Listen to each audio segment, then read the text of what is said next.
Assalamu alaikum dear students. My name is Mubashra Manzoor. Welcome to my class where we are going to study computer sciences of grade 12.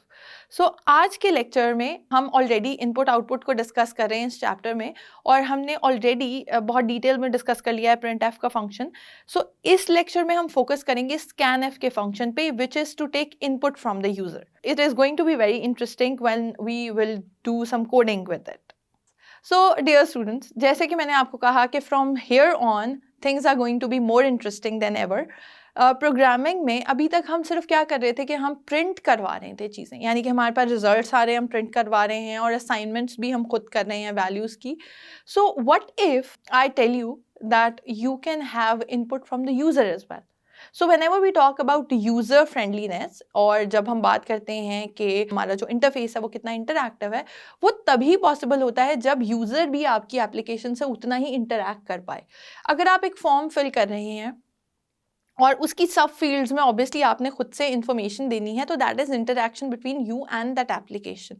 क्योंकि आप क्या कर रहे हैं, उसमें अपनी फील्ड्स जो हैं वो फिल कर रहे हैं जो कि ऑलरेडी जो डेवलपर है उसने डेवलप किया हुआ है फॉर्म, उसके अंदर आप अपनी कुछ इनपुट दे रहे हैं and that input need to be stored somewhere. Definitely वो ज़ाया तो नहीं हो सकती ना कि मैंने फॉर्म फिल किया और आपने भी फॉर्म फिल किया और एक और स्टूडेंट ने भी फॉर्म फिल किया, तो that need to be stored somewhere और वो उसी फील्ड के अगेंस्ट स्टोर होनी चाहिए जिस वेरिएबल का नाम ऑब्वियसली उसने स्टोर किया हुआ है. तो इसका मतलब ये है कि कहीं ना कहीं हम यूज़र से भी इनपुट ले सकते हैं अपने प्रोग्राम में. यानी ऐसे नहीं है कि हर चीज़ को हमें फिक्स करने की ज़रूरत है. हम कुछ चीज़ों में यूज़र को ये अवेलेबिलिटी दे सकते हैं कि अच्छा you enter certain things and then I will apply some computations on it. That will be more interesting. हमने एक कैलकुलेटर की ऐप बनाई थी, यानी कि एक छोटा सा हमने कैलकुलेटर डिज़ाइन किया था अरिथमेटिक ऑपरेटर्स जब हम पढ़ रहे थे लास्ट चैप्टर में. तो हमने देखा था कि अगर हम जो है डिफरेंट दो वेरिएबल्स ले लेते हैं और उसको हम वैल्यूज़ असाइन करते जाते हैं, रिजल्ट्स में स्टोर कराते जाते हैं और प्रिंट कराते जाते हैं, तो वो हमारे पास आंसर्स आते जाते हैं. Now what if you can change that particular program and take the user input, यानी कि हर दफ़ा जो ए और बी की वैल्यूज़ हैं वो यूज़र एंटर करे. तो ये ज़्यादा इंटरेस्टिंग हो जाएगा ना, क्योंकि आपके पास हर दफ़ा फिक्स्ड वैल्यूज़ की जगह वेरिएबल वैल्यूज़ आ सकती हैं. यानी कि उस वेरिएबल के अंदर डिफरेंट वैल्यूज़ जो आपको नहीं पता क्या हैं, maybe the user has to enter it, वो वैल्यूज़ जो है उससे आपने प्ले करना है. तो that will be more interesting and it can be incorporated by using scanf function. हम ऑलरेडी जो बात डिस्कस कर रहे हैं इस चैप्टर में थॉरली, वो ये है कि STDIO यानी कि स्टैंडर्ड इनपुट आउटपुट लाइब्रेरी जब हम हेडर फाइल्स में ऐड करते हैं प्री प्रोसेसर डायरेक्टिव के साथ, it gives us access to the functions that are already made in that particular library, right? तो उसके अंदर से एक फंक्शन था printf, और printf को हमने बहुत डिटेल में डिस्कस किया है कि उसके अंदर क्या क्या स्पेसिफायर्स हो सकते हैं, उसके अंदर फील्ड विड्थ किस तरह से स्पेसिफाई की जा सकती है, फिर उसके एस्केप सीक्वेंसेस क्या हैं. अब हम थोड़ी डिटेल देखेंगे कि हम scanf को किस डिफरेंट वेज में यूज़ कर सकते हैं. scanf से हमारे पास क्या क्या पॉसिबिलिटीज़ हैं कोडिंग की जिसको हम एक्सप्लोर कर सकते हैं. So in this lecture we'll do a few codes with scanf function, जिसमें एक तो वही कोड भी होगा जो हमने ऑलरेडी भी किया था अरिथमेटिक ऑपरेटर्स के लिए, उसको हम ट्रांसफॉर्म करके देखेंगे विद द scanf फंक्शन. और उसके अलावा भी हम एक दो कोड्स करेंगे जिसमें हम देखेंगे कि किस तरह से हम scanf को डिफरेंट तरीके से यूज़ कर सकते हैं और अपने प्रोग्राम्स को और इंटरेस्टिंग कर सकते हैं. So let's go towards the board.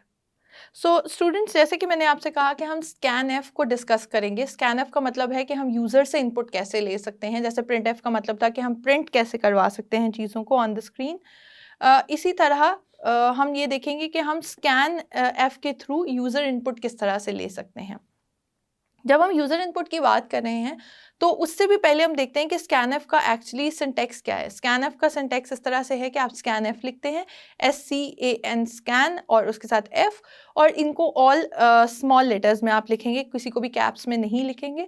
Plus उसके अंदर आप क्या देते हैं, format string comma separated variable names, यानी कि जिन जिन वेरिएबल्स में आपको इनपुट चाहिए. यानी कि if you want me to store a variable into certain value into certain variable, I will give the name of those variables with and sign. ठीक है, वहाँ पे printf के केस में एंड साइन हम ऐड नहीं करते थे, यहाँ पे हम एंड साइन जो है उसको ऐड करेंगे.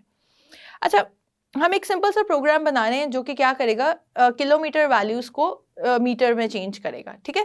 हम चाहते हैं कि एक छोटा सा इंटरैक्टिव प्रोग्राम हो कि यूज़र अपनी वैल्यू जो है वो एंटर करे किलोमीटर्स में और उससे मीटर्स में कन्वर्ट होकर वैल्यूज़ जो है वो मिल जाए। अब हमें ऑलरेडी पता है कि किलोमीटर से मीटर्स में चेंज करने के लिए आपको सिंपली उस वैल्यू को 1000 से मल्टीप्लाई करना है, because you are going from bigger unit to smaller unit. जो आपकी वैल्यू है it can be a floating point number and it can also be a very big value. So इसीलिए हम क्या करते हैं, ऑन अ सेफ साइड जो उसकी डेटा टाइप चूज करते हैं वो डबल चूज कर लेते हैं, ताकि अगर वो बहुत लार्ज वैल्यू है तब भी अकोमोडेट हो सके और फ्लोटिंग पॉइंट नंबर है तब भी अकोमोडेट हो सके। तो डबल में मैं कहती हूँ कि मेरे पास एक वेरिएबल है m के नाम से या मीटर के नाम से और एक k के नाम से जो कि किलोमीटर के नाम से है, ठीक है। यानी कि किलोमीटर्स में मैं किलोमीटर वाली वैल्यूज सेव कर रही हूँ और मीटर्स में मैं मीटर्स वाली वैल्यूज को सेव करवा रही हूँ। अच्छा, यहाँ पे अगेन हमने अभी तक जो कमेंट्स हैं वो लिखने का सिलसिला स्टार्ट किया हुआ था कि हम अपने प्रोग्राम को स्पेसिफाई कर दें कि how is it going to be, या उसकी जो है डिस्क्रिप्शन क्या है। So a program to convert distance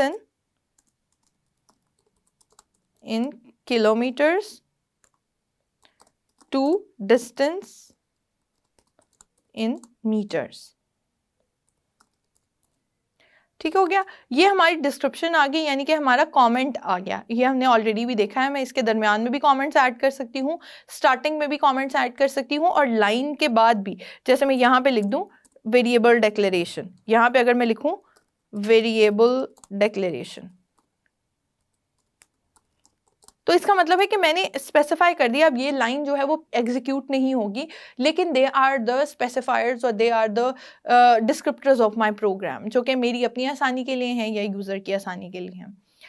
अब इसके बाद मैं ये चाहती हूँ कि स्कैनएफ का फंक्शन यूज़ हो और मैं किलोमीटर्स में वैल्यू है वो यूज़र से ले लूँ और उसके बाद उसे कन्वर्ट कर दूँ। इसका मतलब ये है कि मैं एक %lf यहाँ पे यूज़ होगा और इसको भी हमेशा हम कोटेशन मार्क्स में ही देंगे, otherwise it will give us errors. अच्छा, मैंने क्या कहा था, फॉर्मेट स्पेसिफायर मैंने स्पेसिफाई करना था, यानी कि आप ये कहेंगे कि ये वैल्यू जो है इस वेरिएबल में जाके स्टोर होनी चाहिए। तो मैं उसे कहूँ कि एक इस डेटा टाइप की वैल्यू जो है वो ले लो और किस में स्टोर करवा दो, किलोमीटर वेरिएबल में। So that is what I specified. मैंने कहा कि take a variable value and store it into a variable k, but since that variable was double type तो उसके लिए मुझे उसकी स्पेसिफिक फॉर्मेट जो है फॉर्मेट स्पेसिफायर्स स्पेसिफाई करना था, which is LF in the case of double. जैसे कि हमने डिफरेंट स्पेसिफायर्स देखे थे, यहाँ पे I am keeping it that way क्योंकि ये आपको इसका यूसेज भी जो है वो पता चल जाएगा। अब जब मैं उसे कहती हूँ कि ये करें और उसके बाद क्या कर दें कि प्रिंट कर दें मुझे आपकी वैल्यू डिस्टेंस इन किलोमीटर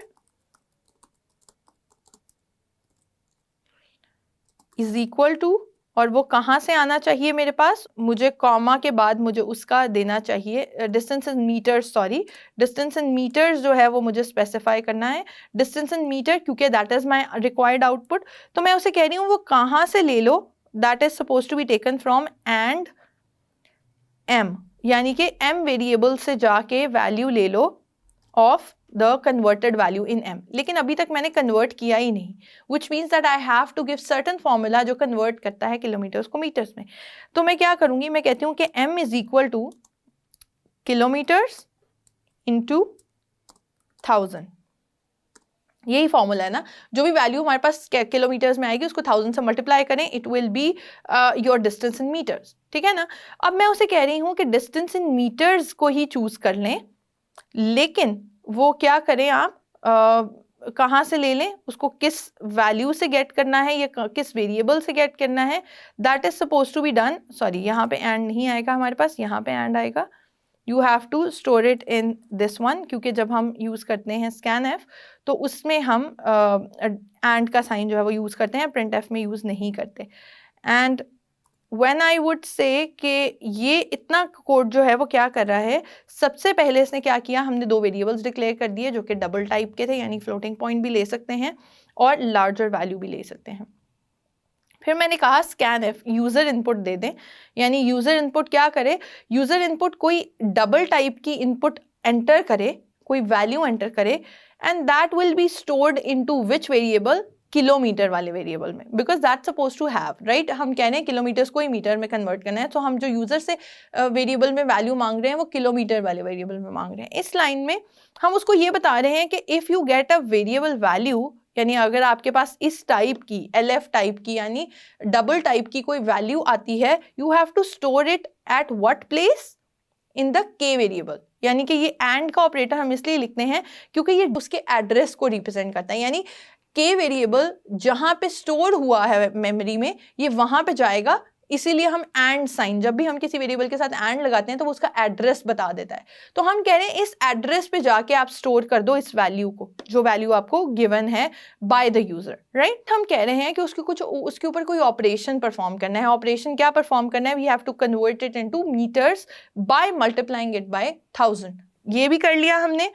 ये करने के बाद हमने उसे कहा कि ये प्रिंट करवा दें कि distance in metre is equal to this, जो भी मीटर में पड़ा हुआ है उसको स्पेसिफाई कर दें इन फ्रंट ऑफ डिस्टेंस। यहाँ पे मैंने एक चीज़ मिस कर दी है, विच इज़ दैट कि हमने यहाँ पे डेटा फॉर्मेट स्पेसिफायर है वो नहीं एंटर किया हुआ, विच इज़ %LF साइन, क्योंकि इसने क्या करना है, अगेन यहाँ से वैल्यू लेनी है और यहाँ पे इसको प्लेस करना है जो कि वैल्यू M में पड़ी हुई है। So now just execute this program and let's see what happens. First of all, it's asking me whether I want to save it or not. So I have to save it. Again, ये अब अगर आप देखें तो cursor is just blinking over here.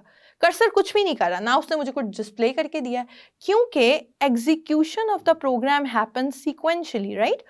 पहली line execute हो गई यानी कि आपके वेरिएबल्स डिक्लेयर हो गए। दूसरी लाइन ही एग्जैक्टली ये है कि आप स्कैनफ करें यानी यूजर से कोई इनपुट लें। तो अब आपका कर्सर क्या कर रहा है, कर्सर इज जस्ट ब्लिंकिंग और waiting for you to enter a number. हम कोई डबल टाइप का नंबर यहाँ पे एंटर कर देते हैं 35.679। मैंने ये नंबर जो है यहाँ पे एंटर कर दिया आपके सामने। उसने क्या किया, distance in metre is equal to 35,679.000, यानी उसने क्या किया, उसे 1000 से मल्टीप्लाई कराया वैल्यू को और उसे M वेरिएबल में स्टोर करवा के, यानी उसका जो डिस्टेंस मैंने एंड पे स्क्रीन पे प्रिंट किया था कि डिस्टेंस इन मीटर, वो उसको कह दिया है, उसने उसमें वैल्यू स्टोर करवाई है और वो मुझे डिस्प्ले करवा दिया है, ठीक है। लेकिन एक तो चीज़ यहाँ पे क्या डिफरेंट है कि मेरे पास बहुत वेग सी चीज़ है कि जब मैं अपना प्रोग्राम रन करती हूँ, if any user has to interact with your program, so it is not a good practice कि आपका कर्सर सिर्फ और सिर्फ ब्लिंक करता जा रहा है। Now, if I am a lay person, I am a layman and I don't know that how to interact with your profile or your program, so I have no clue ये जो cursor है यहाँ पे blink क्यों करता जा रहा है। So for that मैं क्या कर सकती हूँ कि मैं यहाँ पे एक छोटा सा मैसेज प्रिंट करवा दूँ before my program even take the input. वो उससे पहले एक छोटा सा मुझे मैसेज दे दे कि you have to enter the distance in kilometres, और उसके आगे मुझे अपना डिस्टेंस जो है वो एंटर करना हो। That will be a much better in terms of aesthetics and in terms of ease, in terms of user friendliness, right? तो हम इस प्रोग्राम को थोड़ा सा चेंज करते हैं और हम देखते हैं कि इसको हम किस तरह से थोड़ा सा बेहतर बना सकते हैं in terms of user friendliness. तो मैं यहाँ पे एक कमांड लिख रही हूँ printf की ही, क्योंकि मुझे डिस्प्ले करवाना है message on the screen. So I say that I have to enter the distance. I want to ask the user to enter the distance. तो मैं उसे कहती हूँ enter the distance in kilometers.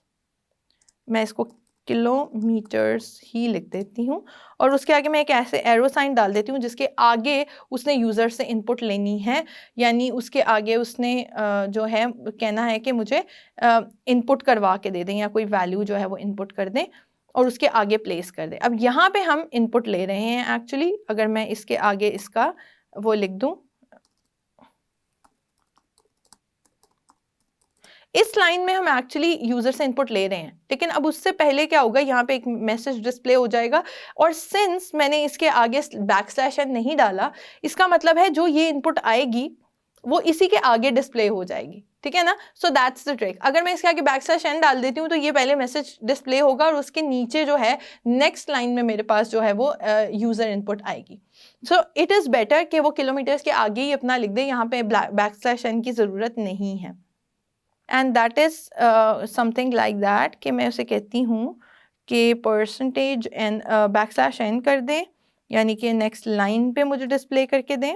उसके बाद मैं उसे कहती हूँ कि आप क्या करो कि एक परसेंटेज डी का साइन, यानी परसेंटेज एल एफ, यहाँ पे मैं कहती हूँ कि इतने किलोमीटर्स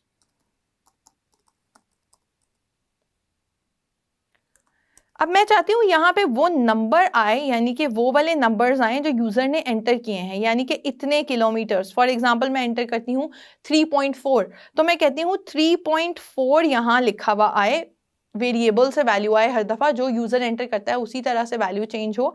तो 3.4 kilometres is equal to how many metres, वो लिखा हुआ है यहाँ पे, ठीक है, is equal to this much metres, ठीक है। अब यहाँ पे क्योंकि यहाँ पे भी कोई वैल्यू आनी है तो मुझे यहाँ क्या कितने वेरिएबल स्पेसिफाई करने हैं, 2, क्योंकि मैंने कहा है कि एक वेरिएबल की वैल्यू यहाँ पे प्लेस होनी है in this place holder and one is suppose to be placed over here, right, कि इसकी जो आंसर है वो यहाँ प्लेस होना है। जो यूजर ने इनपुट किया था वो किलोमीटर्स में था तो वो किलोमीटर्स के साथ प्लेस होना चाहिए, जो मैंने कैलकुलेट किया आंसर वो मीटर्स में है तो वो मीटर्स के साथ प्लेस होना चाहिए। सो आई विल फर्स्ट राइट के वैल्यू क्योंकि किलोमीटर्स में थी, और सेकंड एम, राइट।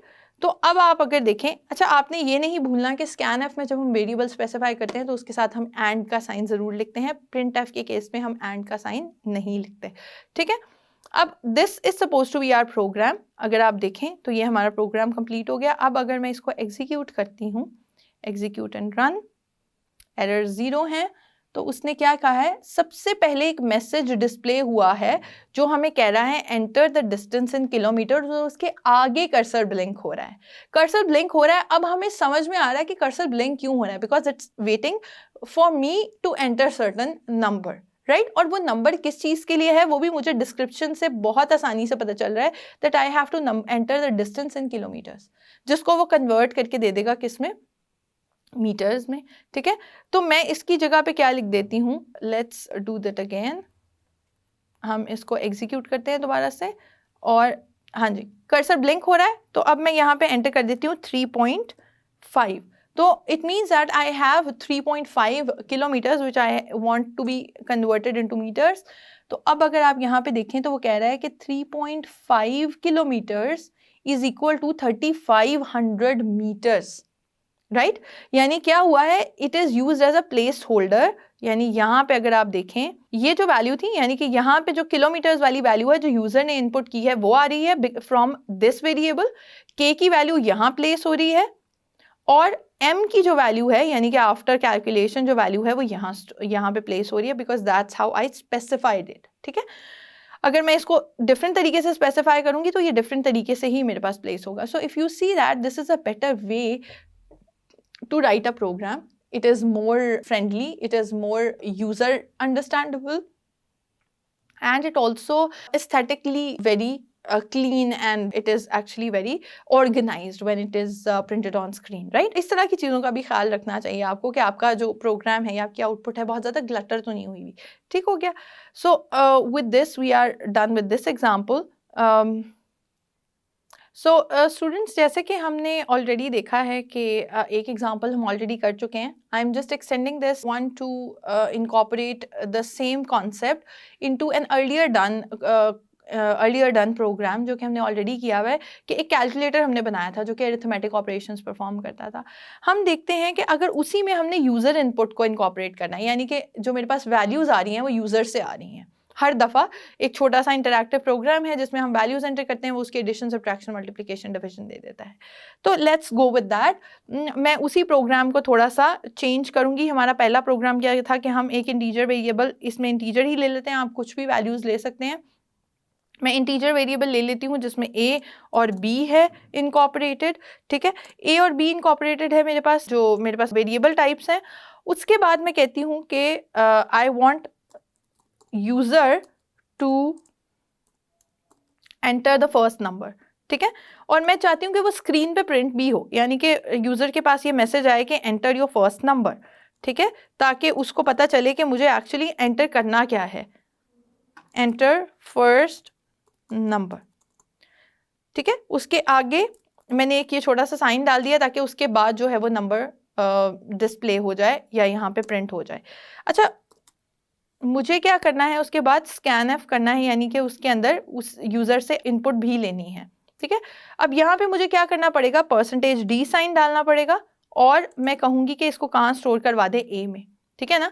इनपुट लेने का मतलब ये है कि मैंने जो फर्स्ट वैल्यू मैं चाह रही हूँ कि यूज़र यहाँ पे एंटर करे वो इनपुट हो जाए। इनपुट लेने का मतलब ये कि अगर उसके पास %d यानी कि फॉर्मेट स्पेसिफायर है इंटीजर टाइप का, अगर यूज़र ने कोई इंटीजर टाइप की वैल्यू एंटर की है, go and place it where the variable a is specified in the memory। जहां पे वेरिएबल a स्पेसिफाई हुआ हुआ है मेमोरी में या उसको मेमोरी एलोकेशन हुई हुई है, वहां पे जाके जो यूजर ने वैल्यू एंटर की है उसको स्टोर करवा दे, because that is suppose to be assigned to variable a। ऐसे ही होता है ना, जब हम असाइनमेंट करते हैं स्टार्टिंग में तो हम कहते हैं a is equal to this value. हम यहाँ चाह रहे हैं जो वैल्यू यूजर ने एंटर की है that is stored into variable a, तो हमें उसे उसका पर्टिकुलर एड्रेस देना पड़ेगा, इसीलिए हम एंड ए का साइन जो है वो स्पेसिफाई करते हैं, ठीक है।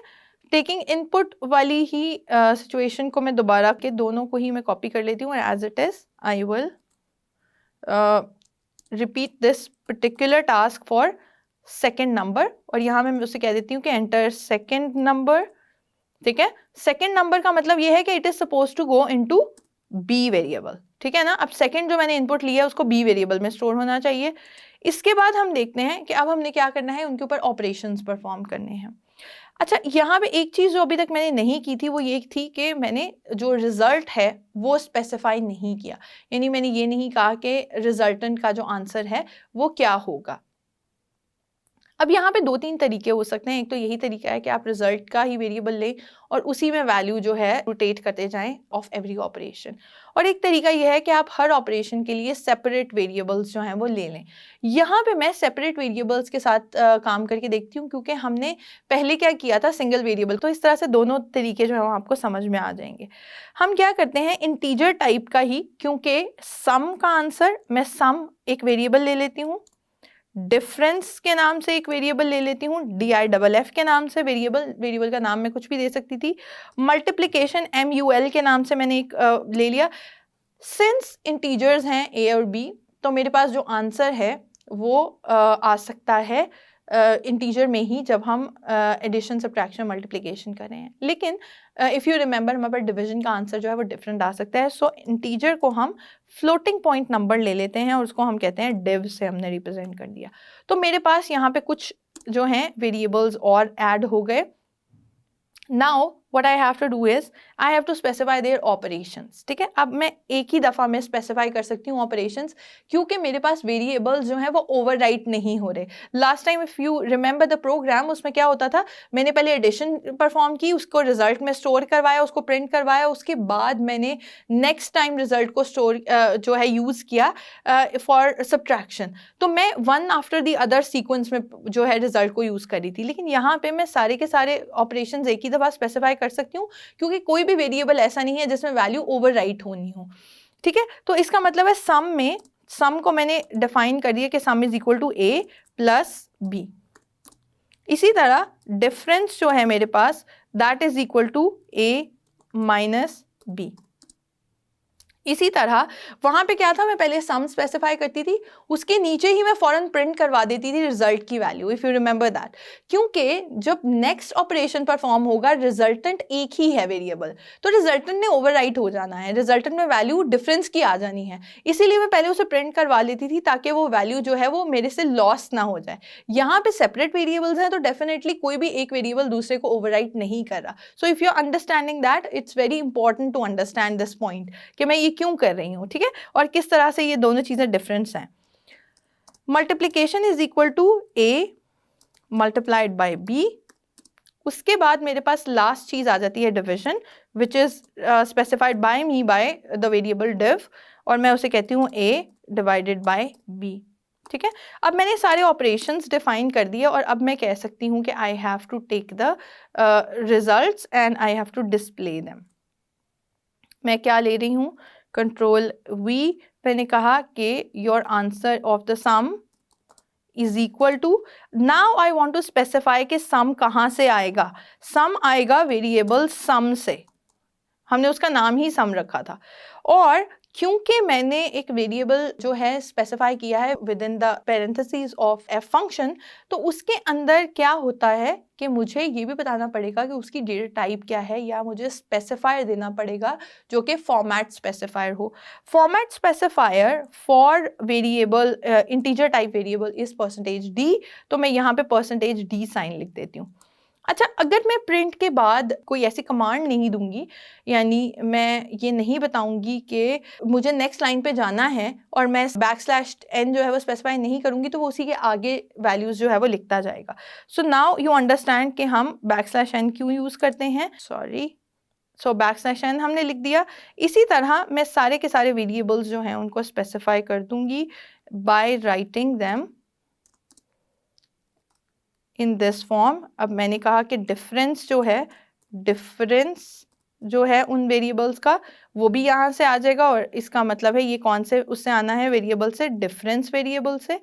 अगेन मेरे पास जो आना है मल्टीप्लिकेशन या product of the numbers is equal to, again coming from the variable multiplication, and last but not the least हमारे पास डिवीजन का आंसर आ रहा है फ्रॉम द वेरिएबल div। क्या यहाँ तक मैंने इसमें कोई मिस्टेक की है? Yes, there is a mistake over here, क्योंकि डिवीजन जो थी, इफ यू सी डिवीजन का जो वेरिएबल है उसकी डेटा टाइप है फ्लोटिंग पॉइंट नंबर्स। तो हमने यहाँ पे फ्लोटिंग पॉइंट तो कर दिया है मेंशन, ऊपर तो मेंशन कर दिया है, लेकिन मैंने नीचे जब स्पेसिफाई कर रहे हैं तो वहाँ पे मैंने ये नहीं लिखा it can be a floating point number, which means that I have to give the format specifier according to floating point number which is f, और I can give lf as well. ठीक है, ई भी दे सकते हैं, हमने देखा था कि फ्लोटिंग पॉइंट नंबर्स के लिए ई भी हो सकता है, which is a better option अगर आपके पास वैल्यू जो है वो जा सकती है। देयर आर चांसेस कि आपकी वैल्यू जो है वो एक्सपोनेंट में चली जाएगी या पावर में चली जाएगी। ठीक है, तो वो भी हम स्पेसिफाई कर सकते हैं। अब मैं इसको एग्जीक्यूट करती हूँ, कंपाइल एंड रन करते हैं हम इसको। तो if you see it's asking me enter first number, first number मैंने एंटर करना है, तो आई से I would write 56। It is asking me again enter second number, right, second number मैं कह देती हूँ 45। अब अगर आप नीचे देखें, पूरा का पूरा जो मेरे पास आंसर है that is in accordance with my calculator, के सम का आंसर है, डिफरेंस का आंसर है, और मेरे पास जो प्रोडक्ट है उसका भी आंसर है, और डिवीजन का भी आंसर है। ठीक है, सो दैट स्पेसिफाइज कि अगर मुझे एक कैलकुलेटर बनाना है and I want user to enter the numbers, तो वो इस तरह से मेरे पास हो सकता है। ठीक है, यहीं पे हम एक और भी देख लेते हैं कि अगर मैं यहाँ पे ई वैल्यू दे दूँ तो वो भी how would that be different, specify ये भी करके देख लेते हैं हम। अब अगर आप देखें तो मैंने एक नंबर एंटर किया 5, एक नंबर एंटर किया 4, and it is asking me, it is giving me an answer that is in this format, जिसमें ई की पावर में अगर आप देखें तो वैल्यूज़ आ रही हैं। ठीक है, डिवीजन का आंसर स्पेशली। इसी तरह इफ़ आई राइट LF, तो मुझे क्या करना पड़ेगा, डबल डेटा टाइप जो है वो असाइन करनी पड़ेगी to division, which is probably more appropriate. यहाँ पे मैं अगर कहती हूँ it is suppose to be double,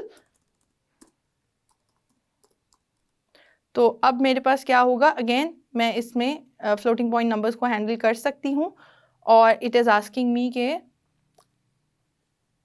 56, 24, तो मेरे पास आंसर अगर आप देखें तो वो उस तरह से ही स्पेसिफाई हो रहा है डबल की फॉर्म में।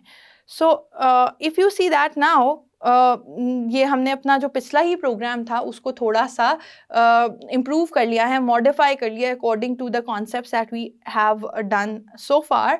तो अगर आप देखें कंपार्टमेंटलाइज्ड नहीं है जो लैंग्वेज है, ये कंप्यूटर साइंसेज है।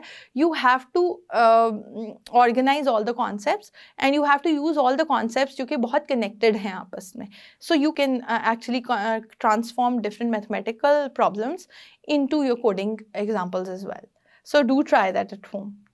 सो आई होप स्टूडेंट्स आपको आज का टॉपिक जो है वो इंटरेस्टिंग लगा होगा और आपको समझ भी आ गई होगी। With this we have covered both inputs and outputs of our chapter. हमने ये भी देख लिया है, अब हमें एक और नई इंटरेस्टिंग चीज़ पता चल गई है कि हम यूज़र से इनपुट भी ले सकते हैं। पहले हम सिर्फ और सिर्फ क्या करते थे, assignment using the assignment operator in the variable. तो अब से ऑनवर्ड चीज़ें ज़्यादा इंटरेस्टिंग होती जा रही हैं कि हमें ये पता चल गया है कि हम यूज़र इनपुट भी ले सकते, हर जो हमारी कोडिंग एग्जाम्पल है। What you can do is you can try out all the previous codes with scanf function as well. So until next lecture, Allah Hafiz.